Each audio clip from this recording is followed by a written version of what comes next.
Hello friends, this is Chhabila here. Welcome to my channel Avirat study centre. इस video में हम child development and pedagogy का जो chapter continuous and comprehensive evaluation है उसका हम एमसीक्यू डिस्कस करेंगे।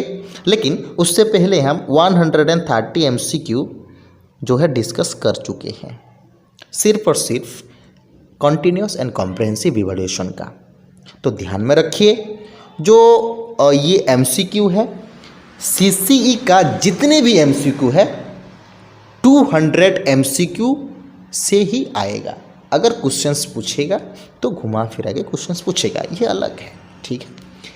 तो देखिए, इस एमसीक्यू का अगर आप लोगों को पीडीएफ चाहिए तो हमारे डिस्क्रिप्शन में चले जाइए, वहीं मैं टेलीग्राम चैनल का लिंक दे दूंगा, उसके थ्रू आप लोग इस एमसीक्यू का ले सकते हैं पीडीएफ।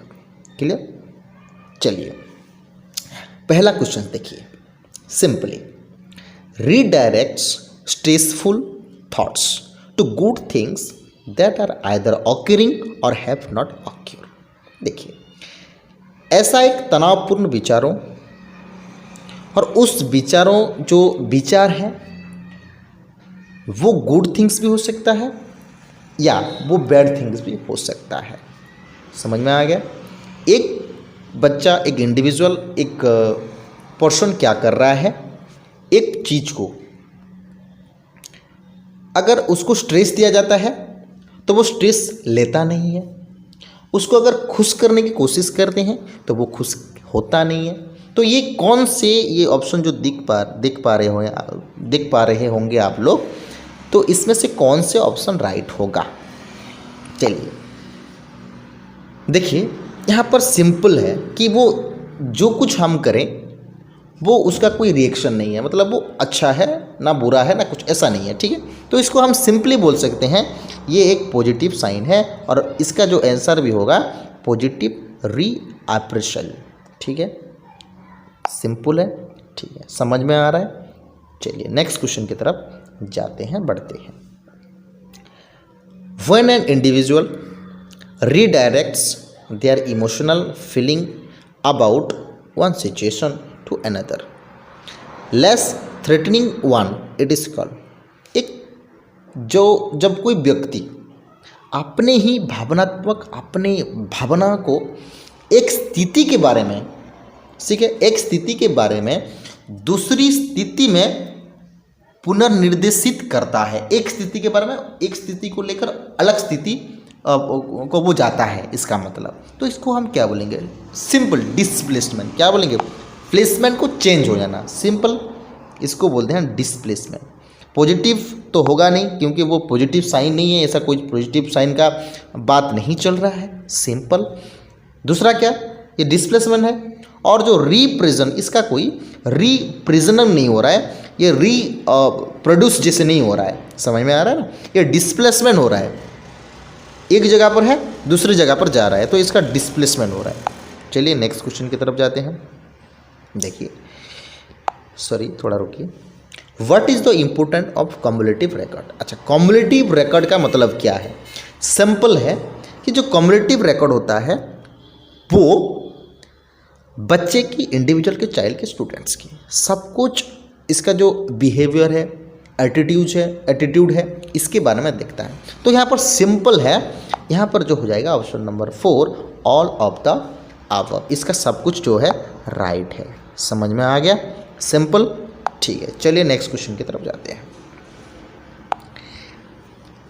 जो cumulative record cards can be classified under which of the following type of personality assessment?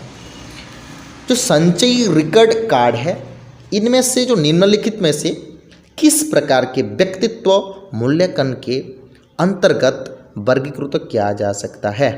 समझ में आ गया? जो कम्युलेटिव रिकॉर्ड है इसमें से किसको किस अंडर हम लिख सकते हैं कम्युलेटिव रिकॉर्ड को? फर्स्ट ऑप्शन कह रहा है ऑन स्टैंडर्डाइज्ड टेस्ट और सब्जेक्टिव टेस्ट या subjective method. Option B standardised test और ऑब्जेक्टिव मेथड। Projective technology. देखिए, प्रोजेक्टिव टेक्नोलॉजी, ऐसा कोई यहाँ पर कोई प्रोजेक्टिव टेक्नोलॉजी का बात नहीं हो रहा है, तो यहाँ पर ये ऑप्शन तो कट ही जाता है। इंस्ट्रक्शनल टेक्नोलॉजी का यहाँ पर कोई लेना देना नहीं है। तो ये कह रहा है सिंपल, देखिए जो सिंपल क्या बोल रहा है, जो ये रिकॉर्ड है ये कम्युनिटी रिकॉर्ड है, टेक्नोलॉजी का बात यहाँ पर नहीं चल रहा है। सिंपली एक पर्सन को हमें क्या करना है, उनको देखना है, जांचना है। टेक्नोलॉजी का यूज क्यों करेंगे इसमें, ठीक है। तो इसमें क्या होगा, ये स्टैंडर्डाइज टेस्ट नहीं है, स्टैंडर्ड टेस्ट नहीं है, सब इसको सिर्फ देख रहे हैं। ओके, तो यहाँ पर ऑन स्टैंडर्डाइज्ड टेस्ट होगा और ये सब्जेक्टिव मेथड हो सकता है, ठीक है। इसका जो राइट आंसर हो जाएगा option number A, on standardised test और सब्जेक्टिव मेथड, ठीक है। नेक्स्ट क्वेश्चन की तरफ जाते हैं। देखिए, an anecdotal record is related to, जो एनेक्डोटल रिकॉर्ड है वो क्या है, जिसको हम एक उपाख्यानात्मक अभिलेख संबंधित है, मतलब जो एनेक्डोटल रिकॉर्ड है उसको हम क्या बोलते हैं। एनेक्डोटल रिकॉर्ड मतलब आप लोग समझ रहे हैं, ए से आप लोग समझ सकते हैं ऑल, सब कुछ हम रिकॉर्ड कर सकते हैं बच्चे की। पहला ऑप्शन क्या कह रहा है, description of a particular episode, behaviour, event in someone's case. इसका क्या है, एक पार्टिकुलर एपिसोड के बारे में हम लिखना, किसी के पार्टिकुलर बिहेवियर के बारे में लिखना, और समवन्स जो इवेंट्स रखते हैं, कोई एनुअल फंक्शन हो गया कुछ, इसके बारे में ये डिस्क्रिप्शन है। Option B, complete record of a child student during his her school education. सिर्फ क्या है, ये स्कूल एजुकेशन के सब कुछ रिकॉर्ड है। तीसरा क्या कह रहा है, record of the memories of the school life, जो मेमोरीज है सिर्फ मेमोरीज के लिए नहीं है। रिकॉर्ड ऑफ स्मॉल स्टोरी, ये स्मॉल स्टोरी के लिए भी नहीं है। तो यहाँ पर राइट आंसर क्या हो जाएगा, description of a particular episode, behaviour, event. यहाँ पर आप लोग देखिए, ये जो कंप्लीट बोल रहा है, ये कंप्लीट बोल रहा है, सिर्फ स्कूल एजुकेशन सिर्फ बोल रहा है, समझ में आ रहा है ना। सिर्फ स्कूल के बारे में उसके कंप्लीट रिकॉर्ड नहीं हो सकता, एनेक्डोटल रिकॉर्ड है सब कुछ। यहाँ पर उसका बिहेवियर दिखा जाएगा, इवेंट देखा जाएगा, एपिसोड दिखा जाएगा। ये जो ऑप्शन ए अगर नहीं होता तो इसका हम सोच सकते हैं ऑप्शन बी। आप लोग कंप्लीट देखते हैं कि कंप्लीट रिकॉर्ड हो गया, तो मैंने कहा आप लोगों की ऑल है, तो यहाँ पर देख पा रहे होंगे आप कंप्लीट नहीं, ऐसा नहीं हो सकता, ठीक है। सब कुछ उसका हो सकता है। ये बोल रहा है सिर्फ स्कूल एजुकेशन का निरीक्षण करना, उसके बारे में जांचना नहीं है। तो इसका राइट आंसर हो जाएगा ऑप्शन नंबर ए। तो बढ़ते हैं नेक्स्ट क्वेश्चन की तरफ। Question number 136, in the Indian context most appropriate stage for vocational guidance is. भारतीय संदर्भ में जो व्यावसायिक मार्गदर्शन के लिए सबसे उपयुक्त चरण कौन सा हो सकता है। अगर हम देखेंगे तो व्यावसायिक मार्गदर्शन के लिए कौन से जो चरण है वो उपयुक्त है। तो यहाँ पर देखिए, kindergarten stage, elementary stage, secondary stage, senior secondary stage. तो बताइए इसका क्या राइट आंसर हो सकता है।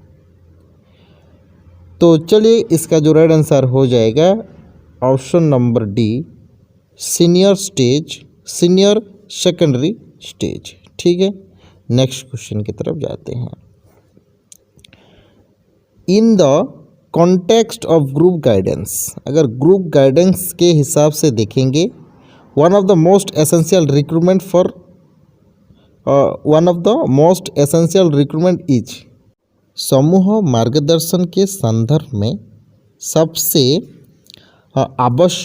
आवश्यकताओं में से एक है। तो इनमें से कौन सा जो है ग्रुप गाइडेंस कंटेस्ट के लिए मोस्ट इम्पोर्टेंट या एसेंशियल रिक्रूटमेंट कहेंगे। तो यहाँ पर देखिए ऑप्शन फर्स्ट कह रहा है heterogeneity of the group, homogeneity of the group, match the individual of the group on a particular basis, large number of participation.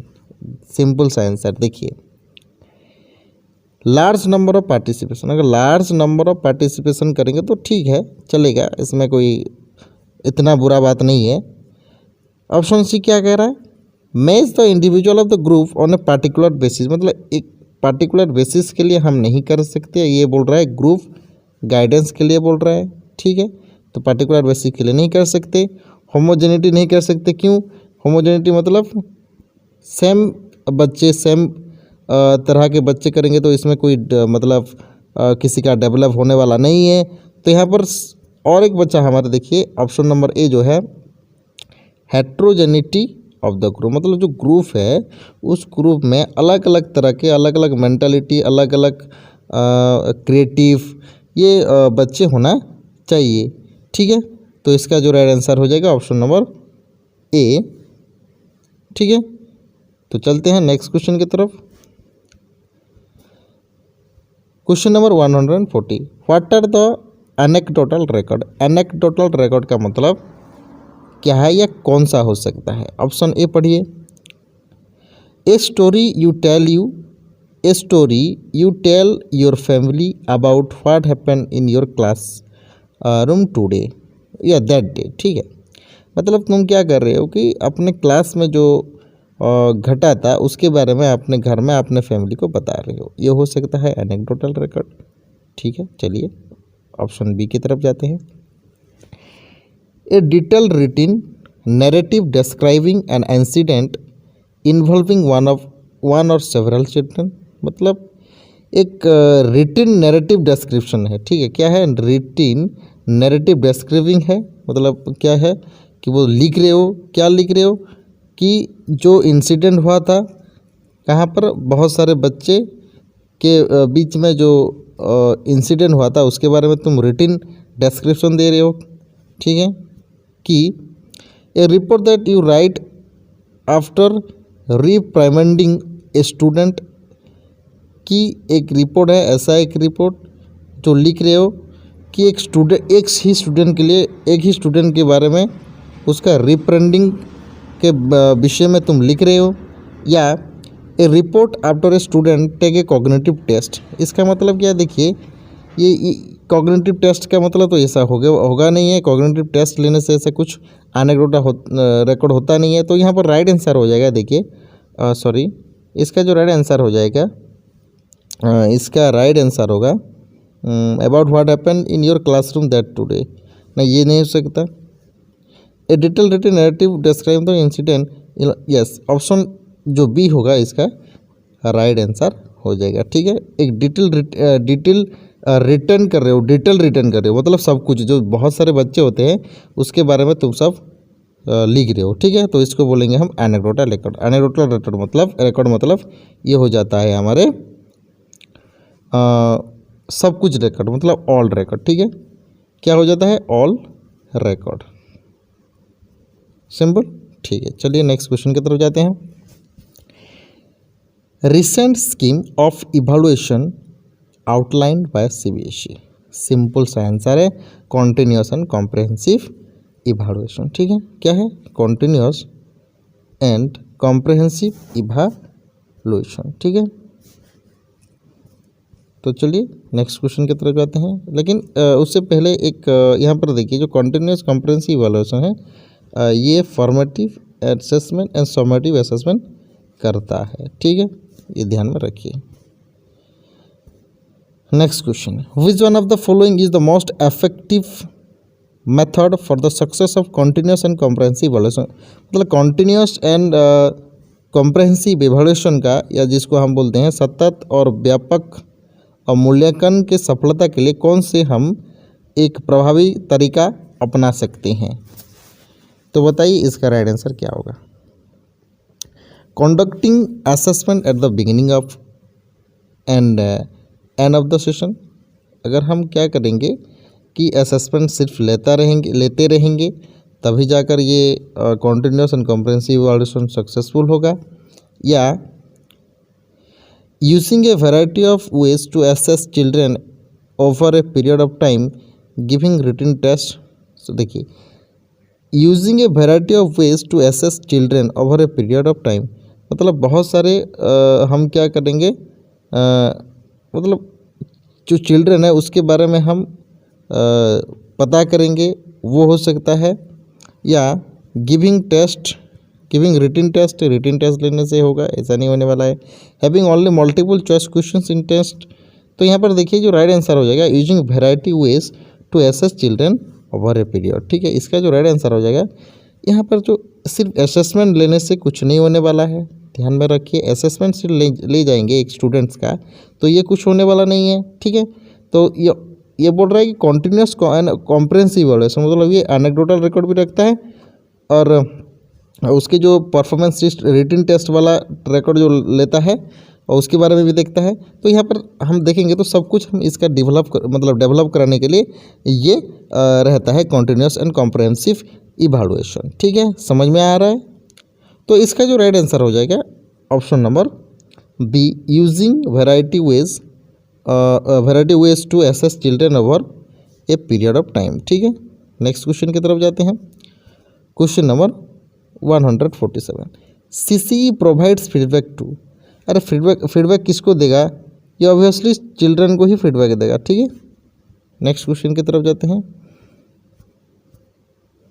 तो यहाँ पर देखिए ये जो असेसमेंट है, सिर्फ अगर हम असेसमेंट लेंगे तो असेसमेंट का सिर्फ ये टेस्ट है, ठीक है। अगर टेस्ट असेसमेंट देखेंगे तो ये सिर्फ टेस्ट है, नहीं तो सिर्फ और सिर्फ कॉन्टिन्यूस एंड कॉम्प्रिहेंसिव इवैल्यूएशन जो है वो टेस्ट के लिए सिर्फ नहीं है, ये किसके लिए है, using a variety of ways to assess children over a period of time, मतलब सब कुछ चिल्ड्रन के विकास के लिए, डेवलप के लिए ये रहता है, ठीक है, समझ में आ गया।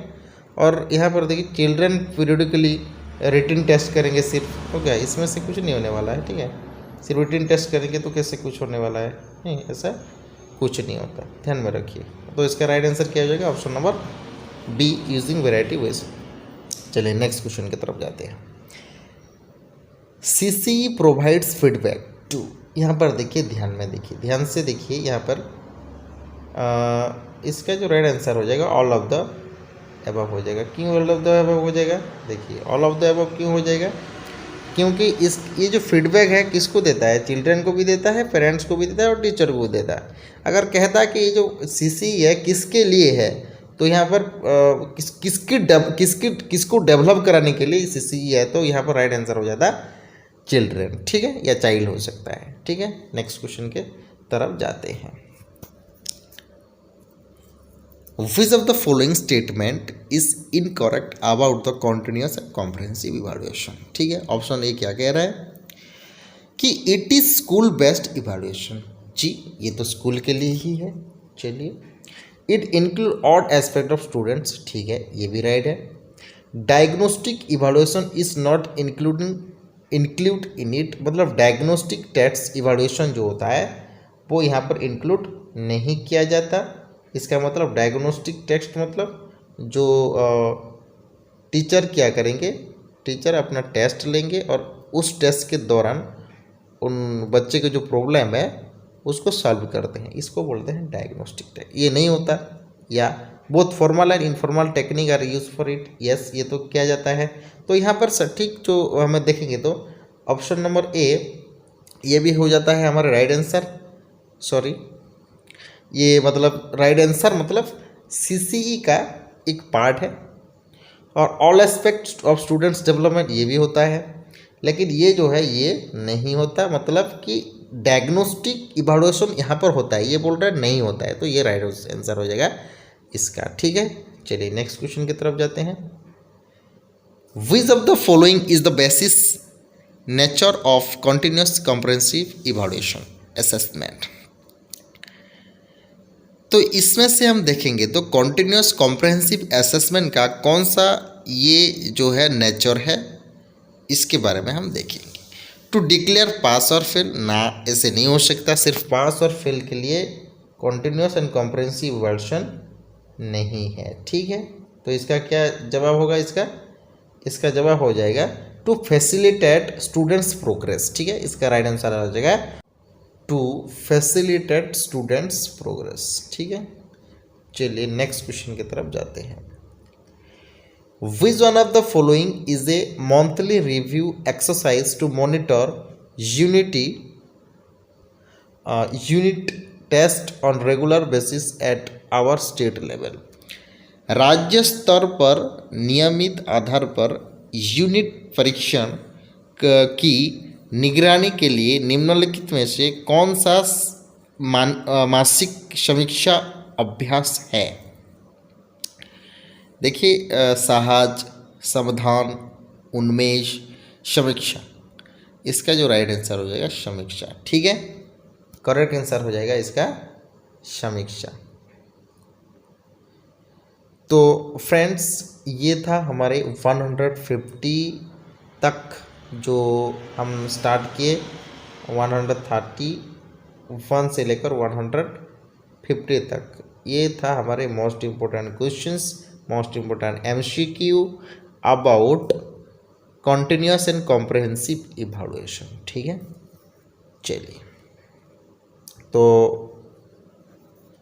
रहता हूँ, अगर अभी तक आप लोग चैनल को सब्सक्राइब नहीं किए हैं तो चैनल को सब्सक्राइब कर दीजिए और बेल आइकन को दबा दीजिए। सेशन पसंद आ रहा है, वीडियो पसंद आ रहा है तो कृपया लाइक कर दीजिए और अपने दोस्तों के साथ इस वीडियो को ज़्यादा से ज़्यादा शेयर कर दीजिए।